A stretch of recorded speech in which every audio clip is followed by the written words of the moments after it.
അവിശ്വാസ പ്രമേയം പാസ്സായതോടെ കാസർഗോഡ് ഉദുമ ഗ്രാമപഞ്ചായത്തിൽ പ്രസിഡന്റ് പുറത്തായി. ഉദുമ ഗ്രാമപഞ്ചായത്ത് പ്രസിഡന്റ് പി വി രാജേന്ദ്രനെതിരെ UDF കൊണ്ടുവന്ന അവിശ്വാസം 11-നെതിരെ 12 വോട്ടുകൾക്ക് പാസ്സാവുകയായിരുന്നു.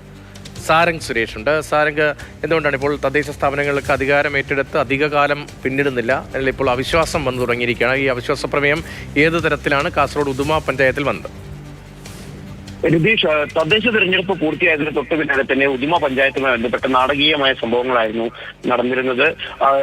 നേരിയ ഒരു ലീഡ് മാത്രമാണ്, ഒരൊറ്റ വാർഡിന്റെ ഒറ്റ അംഗത്തിന്റെ മാത്രം ലീഡ് മാത്രമാണ് UDF ആദ്യഘട്ടത്തിൽ ഉണ്ടായിരുന്നത്. അതിന്റെ ഭാഗമായി തെരഞ്ഞെടുപ്പ് നടത്തുകയും ചെയ്തിരുന്നു. എന്നാൽ ആ സമയത്ത് UDF പ്രസിഡന്റ് സ്ഥാനാർത്ഥിയുടെ വോട്ട് തന്നെ അസാധുവാകുന്ന ഒരു സാഹചര്യം ഉണ്ടായി. അതിനെ തുടർന്ന് പിന്നീട് പ്രസിഡന്റിനെ നറുക്കെടുത്ത സമയത്താണ് LDF പ്രസിഡന്റ് സ്ഥാനം ലഭിച്ചത്. എന്നാൽ ഇപ്പോൾ 6 മാസത്തിന് ശേഷം വീണ്ടും UDF അവിശ്വാസം ശബ്ദത്തിൽ എന്തോ ഒരു വ്യക്തക്കുറവുണ്ട്. അവിശ്വാസ പ്രമേയം പാസ്സായതോടെ കാസർഗോഡ് ഉദുമ ഗ്രാമപഞ്ചായത്തിൽ പ്രസിഡന്റ് തൽസ്ഥാനത്ത് നിന്ന് മാറുകയാണ്.